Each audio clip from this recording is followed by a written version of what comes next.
6 फेब्रुवारीला आहे षटतिला एकादशी। तर या एकादशीच्या दिवशी आवर्जून आपल्याला गायीला ही एक वस्तू खाऊ घालायची आहे। घराची, मुलाची, पतीची खूप अशी प्रगती होईल, कर्ज दूर होईल, दारिद्र्य दूर होईल। तर षटतिला एकादशीच्या दिवशी आपण भगवान विष्णूंना तीळ अर्पण करू शकतो। आपण अंघोळीच्या पाण्यामध्ये तीळ टाकून स्नान करायचं आहे।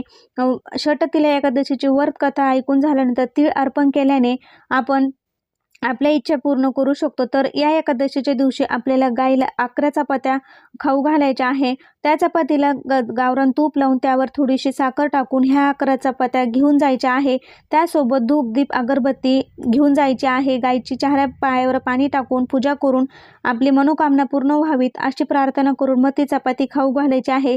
गायीला आपल्याला 11 प्रदक्षिणा मारायच्या आहे आणि आपल्या मनातील प्रत्येक इच्छा, पतीची, मुलाची इच्छा पूर्ण होऊ दे अशी प्रार्थना करायची आहे। सर्व दारिद्र्य दूर होऊ दे असं देखील म्हणायचं आहे। नक्कीच आवर्जून तुम्ही 6 फेब्रुवारी